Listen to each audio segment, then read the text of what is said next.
12 साल 15 साल के लिए छोड़ देंगे। तो ये स्ट्रेटेजी अभी इस टाइम पे है। ये तो बात सर आपने कही 10 साल से 15 साल की ड्यूरेशन के लिए, ठीक है। अब मेरा पैसा एक ऐसा है 15 लाख या 20 लाख रुपए, मुझे नहीं पता कि वो मुझे साल बाद जरूरत पड़ जाए। 3 साल, चलो साल की बात नहीं करते, क्योंकि साल के लिए म्यूचुअल फंड में आना, शेयर्स में आना मुझे नहीं लगता कोई जायज बात है। अगर लॉन्ग टर्म ड्यूरेशन के लिए जाना 1 साल 2 साल 3 साल के लिए कि लगाना मत है जाओ। तो आना ही नहीं है। आप आना ही अपना नहीं। एफडी में एकदम, मैं बोलता हूँ नजर के सामने जिगर के पास, हम्म। बैंक के पास एफडी करके रख दीजिए, वो ज्यादा अच्छा है। हमेशा मैं वीडियो में भी यही बोलता हूँ, 3 साल से कम का समय है, बैंक में एफडी कीजिए, जब जरूरत पड़े निकाल लीजिए। सो मार्केट की उथल पुथल देख के काफी लोग घबरा गए होंगे और काफी लोग सोच रहे होंगे अब क्या करें, कौन सा टाइम सही है मार्केट में इन्वेस्ट करना है, कौन सा टाइम है कि मार्केट से क्विट कर जाए, या मार्केट को देखें कि अभी उसका क्या सिनेरियो बनने वाला है। कुछ लोग बोल रहे हैं कि मार्केट अप जाएगी, कुछ लोग बोल रहे हैं डाउन जाएगी, बहुत ज्यादा कंफ्यूजन है। अदानी ग्रुप्स में जो चेंजेस आए उसकी वजह से मार्केट में काफी क्रैशेस हुए हैं। सो आज हम आए हैं राजू सर के पास उनकी एडवाइस लेने। तो करे क्या, अगर एसआईपी में भी क्या इसका इम्पैक्ट आ सकता है, अगर आ सकता है तो क्या अभी हमें वेट करना चाहिए। So Raju sir please, thank you so much, आपने हमें टाइम दिया। तो आप जैसे हम देख रहे हैं कि मार्केट एकदम से काफी गिर रही है और एकदम से रिकवर कर रही है, तो ये कंफ्यूजन मार्केट में काफी चल रहा है और ये हमेशा रहता भी है कि कौन सा टाइम सही है मार्केट में इन्वेस्ट करने का, कि अभी वेट करना चाहिए या अभी लगा दो बस आंखें बंद करके। ये तो जो please, उथल पुथल है ना, ये हमेशा से चलता आया है। अभी मैं जैसे एक रिकॉर्ड दिखाता हूँ आपको, एसबीआई स्मॉल कैप 2014 से लेके अब तक, ठीक है, 10 साल हुआ। ये तो खैर वन टाइम का रिकॉर्ड है कि 10 लाख रुपए लगाया वन टाइम और छोड़ दिया तो 6931 बना है। अगर यही एसआईपी का बात करें कि पिछले 15 साल में 5-5 हजार रुपये पर मंथ किसी ने भी किया, तो फंड एसबीआई स्मॉल कैप ही देखते हैं, 2009 से लेके अब तक 5-5 हजार रुपये पर मंथ डाल देंगे, 9 लाख रुपए जमा हुआ है और वैल्यू कितना बना है 62 लाख। अब इस 15 साल में उथल पुथल तो हमेशा हुआ होगा। और जो ये बोलते हैं ना मार्केट ऊपर नीचे हुआ, ये एक्चुअली जब भी गिराते क्रिएट किया जाता है। तो उस क्रिएट में आप अगर डर के सोचेंगे कि बाद में इन्वेस्ट करेंगे और बॉटम हो जाएगा, फिर आपका वेल्थ क्रिएशन नहीं हो सकता है। आपके पास जो भी पैसा है मैक्सिमम कैपेसिटी में पैसा एपी में लगाते जाइए। स्मॉल कैप सेलेक्ट करना है, सिर्फ SBI small cap, HDFC small cap, Nikon small cap, quant small cap, 4-5 small cap चुन लीजिए और उसमें जो भी कैपेसिटी है आप इन्वेस्ट करते रहिए। 15 से 20% का रिटर्न होता है। तो ये इंतजार नहीं करना है कि अभी ये देख रहे होंगे कि अदानी का हो गया, कभी कुछ और केस हो जाएगा, कभी रिलायंस के साथ कुछ हो जाएगा। तो साधारण इन्वेस्टर को जो है कंटिन्यूअस एसआईपी में लगाते रहना है और एक ही कैटेगरी में बताया, सिर्फ स्मॉल कैप में आप लगाते रहिए। 15 साल का टारगेट रखिए, 1 करोड़ का टारगेट रखिए, पूरा हो जाएगा।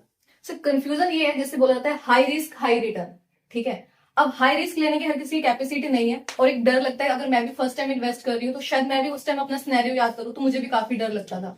तो क्या है, क्या करें। देखिए, जब रिस्क बोलते हैं ना, रिस्क का मतलब है कि मतलब आप नहीं जानते हैं तो आपको हाई रिस्क लगता है।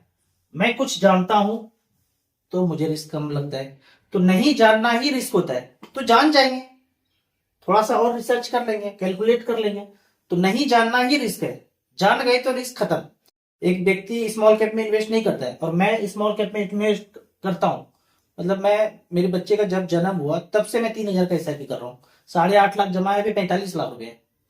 तो उस समय बोलता कि मैं आज से 14 साल पहले कि मैं रिस्क नहीं ले सकता, मैं लार्ज कैप ले लूं, तो लार्ज कैप में 20-22 लाख रुपया होता है, तो कहा 45 लाख है। तो उसी समय समझ लिया रिस्क मतलब क्या, ऊपर नीचे होएगा, ठीक है। लेकिन ऊपर नीचे होगा, अभी यही देख लेते हैं, 2009 से लेके अब तक 1,80,000 जमा हुआ है एसआईपी में। अगर हम वन टाइम 1,000 रुपया हमने सेलेक्ट किया, 1,000 रुपये पर मंथ, तो 1,00,000, हाँ, और 15 साल में 1,80,000 जमा हुआ और पैसा बना 12,56,000। लेकिन यही मैं अगर लार्ज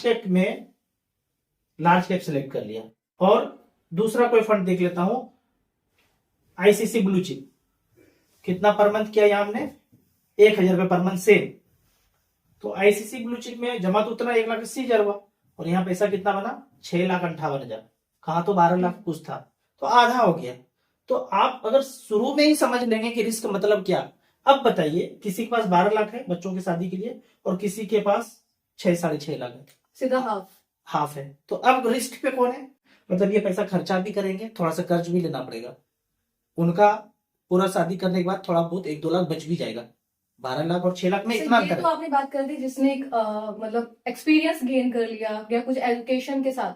अब जब बंदा फर्स्ट टाइम इन्वेस्ट कर रहा है तो एक कहीं ना कहीं डर होता है कि कहाँ इन्वेस्ट करे, ठीक है। तो वो एक मतलब हर कोई अपनी इनकम से थोड़ा थोड़ा पैसा जोड़े, तो वो सोचता है कि कम रेट ऑफ इंटरेस्ट आ जाए चलेगा, बट मेरा नुकसान नहीं होना चाहिए, ठीक तो है। ये तो वो भी क्या है, मतलब टाइम ड्यूरेशन है या किस चीज से वो डिसाइड होगा? तो यहाँ तक भी सोचने के लिए कुछ अध्ययन किया होगा ना कि नुकसान ना हो जाए, तो कुछ थोड़ा बहुत जान रहे होंगे कि यहाँ नुकसान हो सकता है, यहाँ नुकसान नहीं हो सकता है।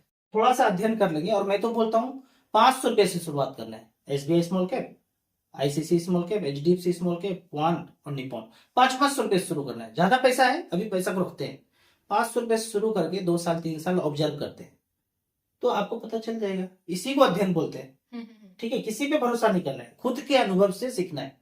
स्टार्टिंग में कुछ ज्यादा इन्वेस्ट मत करो, ये हाँ। मत सोचो कोई 3 लगा रहे हैं, कोई 10,000 लगा रहे हैं। अगर आपका फर्स्ट टाइम एक्सपीरियंस है, 500 रुपए, 1,000 रुपए मंथली अगर आप निकालोगे, आपको दुखेंगे भी नहीं। हाँ। आपको इतना फील भी नहीं होगा कि नहीं आपकी feel पॉकेट से निकल रहा है ना इतना, क्योंकि हम बाहर भी कहीं ना कहीं खाने पीने बैठते हैं, एक बर्गर किंग पे बैठ जाते हैं बिल्कुल। फैमिली के साथ, तो वो लग जाता है इतना। सर ने बताया कि पर मंथ 1,000 रुपीज आपको इन्वेस्ट करना है SIP में, मात्र 33 रुपए बनता है सर पर डे का।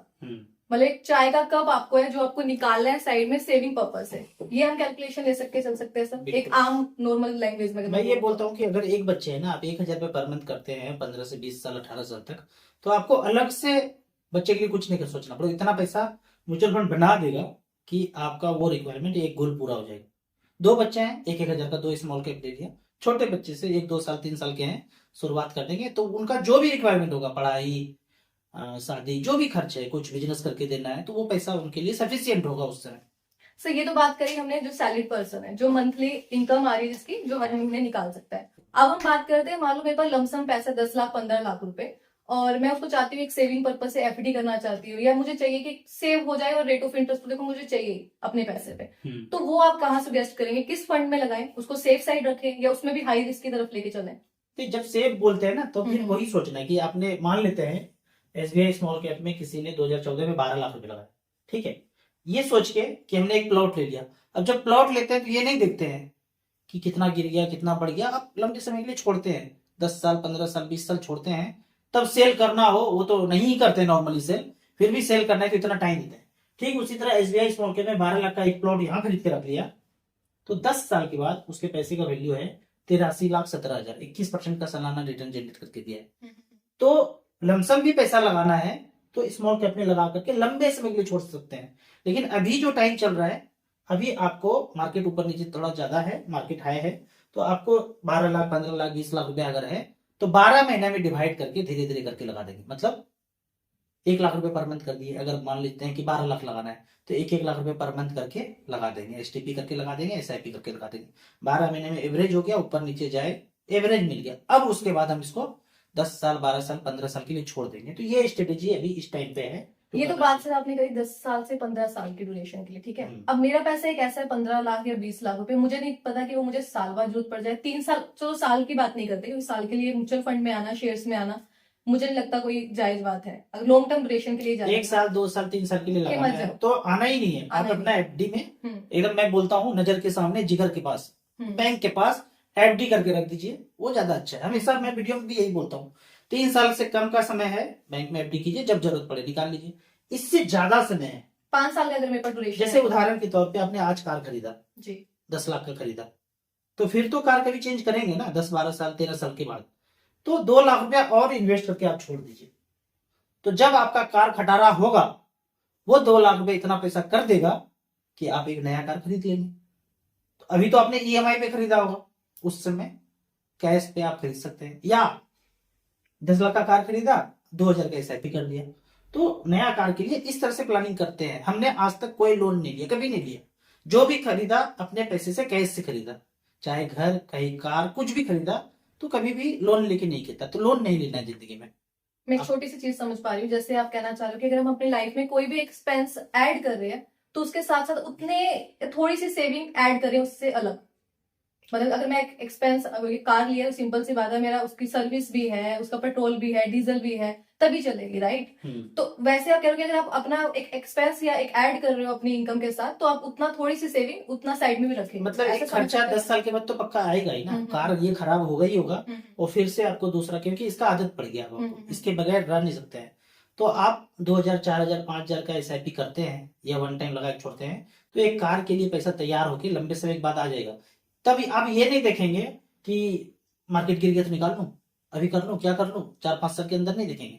आपको वही सेट रखना है कि कार जब खटारा होगा, जब बदलेंगे तब इस पैसे निकालेंगे। मतलब लॉन्ग टर्म व्यू रखना है 10 साल 12 साल 15 साल के लिए।